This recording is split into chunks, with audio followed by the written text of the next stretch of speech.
Bonjour. Et deuxième petite vidéo pour continuer à vous raconter ce que j'appelle désormais mes petites aventures. Il faut voir le bon côté des choses.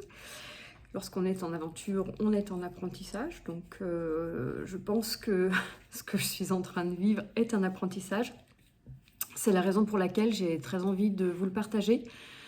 Je vous cache pas non plus que comme ça me permet de m'exercer à la vidéo. On va dire que les choses soient claires entre nous. Les personnes qui regardent ces premières vidéos sont vraiment les personnes qui vont m'accompagner sur les débuts de cette aventure. Cette aventure qui, je le rappelle, tourne autour du lancement d'une nouvelle activité professionnelle. Toujours à mon compte, toujours en continuité de ce que j'ai fait il y a quelques années, mais qui aujourd'hui nécessite vraiment l'apprentissage des réseaux sociaux. Voilà, c'est vraiment ce que j'ai envie de partager avec vous parce que c'est vraiment un cheminement et ce que j'apprends chaque jour. Et ce qui me challenge aussi, parce que j'étais pas super branchée réseaux sociaux, j'avais pas de compte sur différentes plateformes, j'avais un compte Facebook qui était un compte personnel sur lequel j'avais l'habitude, comme tout le monde, de scroller, de recevoir de la pub, de participer à certains groupes et de faire des recherches quand j'ai besoin d'informations sur un sujet ou un autre. Mais j'étais pas du tout en permanence sur mon téléphone et j'étais pas du tout dans une démarche commerciale et sur les réseaux sociaux et dans le cadre de mon activité professionnelle. On va dire que j'ai eu la chance, je pense, maintenant avec ce que je suis en train de découvrir dans cette étape-là. J'avais la chance d'être bien implantée dans ce que je faisais, d'avoir un bon réseau, un bon bouche à oreille qui suffisait pour travailler sur différents sujets et les personnes étaient réceptives et ça communiquait. Voilà, j'avais un cabinet de consultation, j'organisais des conférences, des journées pédagogiques, j'organisais des formations.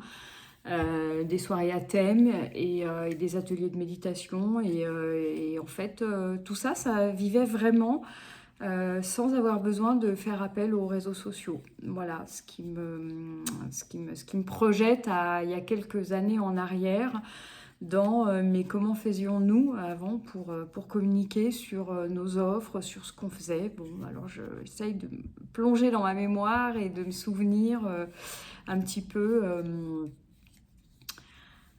la communication. On faisait des affiches, on sortait, on se faisait connaître auprès des commerçants, auprès de la mairie, auprès de la bibliothèque, auprès des différents acteurs de la commune, de la ville, pour pouvoir avoir de la visibilité. Et finalement, le réseau, c'était un réseau humain, un réseau de proximité, mais qui, ma foi, fonctionnait quand même pas si mal que ça. Et puis,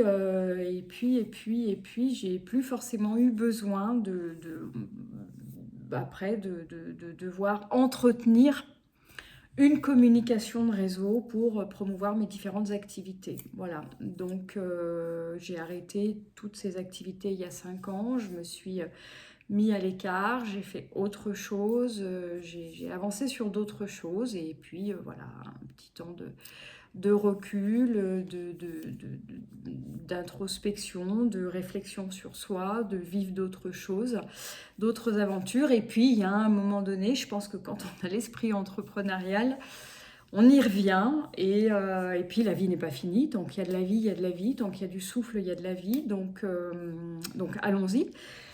Je me suis mis à créer différentes choses qui sont pour bon nombre en continuité de ce que je faisais avant, mais plus orientées sur un cœur de métier, formation que consultation thérapeutique et puis accompagnement des personnes, mais plus orienté sur le groupe, sur la relation à l'autre, mais dans un autre contexte que celui de la consultation. Voilà, c'était l'étape d'après et j'y suis. Donc il y a à peu près 1 an que j'ai relancé la machine, c'est-à-dire que je me suis formée, j'ai passé toutes mes étapes au niveau de l'organisme de formation, obtenu un numéro de déclaration d'activité, obtenu un Calliope, et puis pour ma formation de formateur, obtenu un agrément d'État pour pouvoir être centre d'examen et avoir le droit d'accompagner mes apprenants jusqu'à la validation de leur diplôme. Tout ça a pris de nombreux mois, puisque ce sont de longs dossiers qu'il faut réaliser et puis corriger quand on n'a pas rempli les bonnes cases. Enfin, voilà, tout ça. Donc déjà, tout ça, c'est un long travail de fond. C'est quelque chose qui demande énormément d'investissement, de concentration et de compréhension. Et puis, en même temps, j'ai développé 2 sites internet pour être support de ces activités. Et me permettre de pouvoir communiquer sur ces activités. Voilà, donc c'est pareil, je me suis renseignée, j'ai comparé, j'ai fait des webinaires, voilà, pour le coup, j'ai vraiment utilisé Internet, hein, vraiment dans le sens propre des choses, mais je ne m'étais pas encore approchée des réseaux sociaux. Je me suis dit, je vais commencer un travail de fond, je vais petit à petit, pierre par pierre, construire une base solide, commencer à construire un environnement pour pouvoir construire une offre. Et puis après, en parler, la promouvoir, renvoyer les personnes, me servir sur de l'information et que les gens puissent retrouver ce que j'explique, ce que je dis comme étant une source d'information. Donc j'ai construit ces 2 sites internet-là. Et quand même, ça m'a replongé un petit peu dans l'univers d'Internet. C'était la première fois que je faisais des sites. Sur mes précédentes activités, j'avais déjà eu 3 sites Internet, mais je les avais fait faire. Et puis là, je me suis dit que voilà, j'avais envie d'apprendre, j'avais envie de maîtriser un petit peu la chaîne de production de A jusqu'à R ou S dans un premier temps, avant d'arriver jusqu'à Z, parce que c'est pas simple. Alors oui, j'avais un petit peu de temps, oui, j'ai eu la possibilité de le faire, mais de toute façon, tant que j'avais pas reçu et le Calliope et l'agrément, je pouvais pas débuter à donner des formations.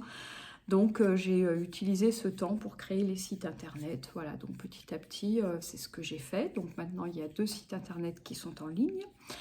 The Happiness pour la partie thérapeutique et Transformation pour la partie organisme de formation. Voilà. Et puis, comme je le disais dans la première vidéo, une fois qu'on a eu fini de travailler en back-office, hein, donc sur la construction, sur le contenu, et que les sites internet sont en ligne, bon, il y a un moment donné, il faut quand même se rendre visible, il faut se reposer la question de la communication, de la démarche commerciale. Oui, c'est quand on n'est pas du tout dedans et qu'on n'est pas du tout dans un esprit de monétisation finalement, dans le rapport à la personne, dans la relation d'aide, dans l'accompagnement, c'est quand même pas si simple que ça. De faire la gymnastique, de passer à la monétisation, à construire une offre. C'est-à-dire que voilà, on a la tête dans notre guidon, notre programme de formation est construit, on a pensé à un programme pour des retraites, pour tout un tas de choses, et puis finalement, tout d'un coup, il faut le penser de manière commerciale. Et là, c'est pas si simple que ça. Et puis, se repose de nouveau la question de quelle démarche commerciale et comment est-ce qu'on fait. Voilà, donc pour reprendre un petit peu ce que je disais sur la première vidéo, j'avais cet outil d'internet, donc je me suis dit, ok, de la même manière que tu as bossé pour apprendre à faire un site internet et bosser pour apprendre à obtenir un Calliope et puis obtenir un agrément d'État, et maintenant tu vas bosser pour apprendre comment est-ce que on communique sur les réseaux sociaux pour vendre son offre en 2025. Voilà. Donc c'est à peu près là où j'en suis maintenant et j'ai donc commencé à lancer des offres il y a 1 mois. commencer à essayer de structurer une démarche commerciale, commencer à utiliser donc mon compte Facebook que j'avais et bon, que j'ai professionnalisé pour ne plus avoir des amis mais des followers du coup, hein, voilà, c'est comme ça que ça s'appelle. Et puis, quand même, je sais que LinkedIn existe et que ça sert un petit peu à tout ce qui est lié au réseau professionnel. Alors, je pensais que LinkedIn, c'était aussi pour chercher du travail, donc répondre à des offres d'emploi et puis en même temps, promouvoir un petit peu ses compétences professionnelles et être recruté. Et puis, en me penchant de plus en plus sur LinkedIn, je m'aperçois qu'en fait, il y a pas mal de mouvements promotionnels, que finalement, les indépendants utilisent ce support-là pour promouvoir les offres qui s'adressent, alors là, pour le coup, plus particulièrement quand même aux entreprises.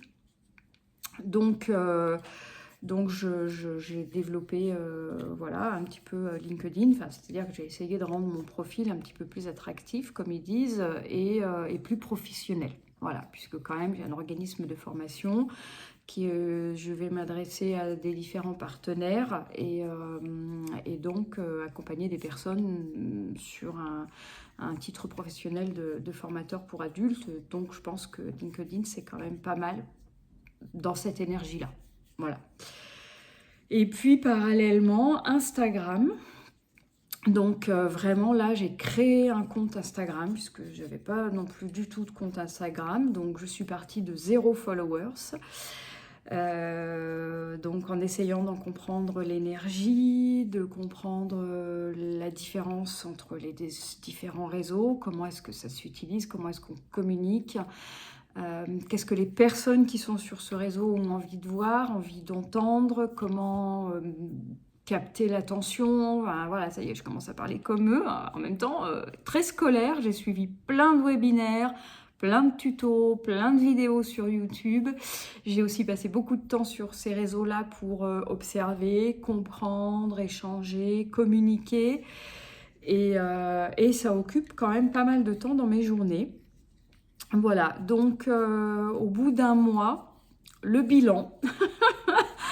Le bilan est quand même pas splendide, et quand même pas fifou, et demande d'avoir foi en ce qu'on fait, et d'avoir une détermination et un engagement avec une vision finale de là où on veut aller pour persister, pour continuer, parce que finalement, si je pouvais résumer la plus grande de mes découvertes par rapport à ces réseaux sociaux, c'est que j'avais l'idée qu'en utilisant quelque chose qui va aussi vite, qui est aussi performant et qui permet d'activer les choses, mais de manière aussi spectaculaire, eh bien en fait ne produit pas de résultats très très rapides. Voilà, alors ça a été vraiment la découverte d'un contraste, d'avoir d'un côté un outil ultra performant, ultra rapide qui amène à la rapidité, et d'obtenir finalement un résultat qui est super lent. Et ça, j'avoue que ça m'a demandé une conversion dans mon cerveau qui, je pense, m'a amené à développer 2-3 neurones supplémentaires pour pouvoir faire avec ça, aller avec ça, composer avec ça, me fondre dans ce mode de fonctionnement-là. Et j'avoue que c'est un cheminement qui n'est pas tout à fait simple. Voilà, donc c'est un petit peu le résumé de cette étape. Ok, on a un outil qui va super vite, mais ok, c'est super lent à ce que ça se mette en place et ça s'active, et surtout ça demande de passer par plein de phases, plein de préparations avant de pouvoir dans le temps obtenir des résultats. Voilà, donc je vais m'arrêter là pour aujourd'hui parce que la suite de la réflexion et du processus, ça fera l'objet évidemment d'une 3e vidéo que vous pouvez retrouver donc sur ma chaîne YouTube. Voilà, je vous souhaite une bonne fin de journée, merci pour votre écoute, et si vous avez des questions, n'hésitez pas. Bonne fin de journée, au revoir.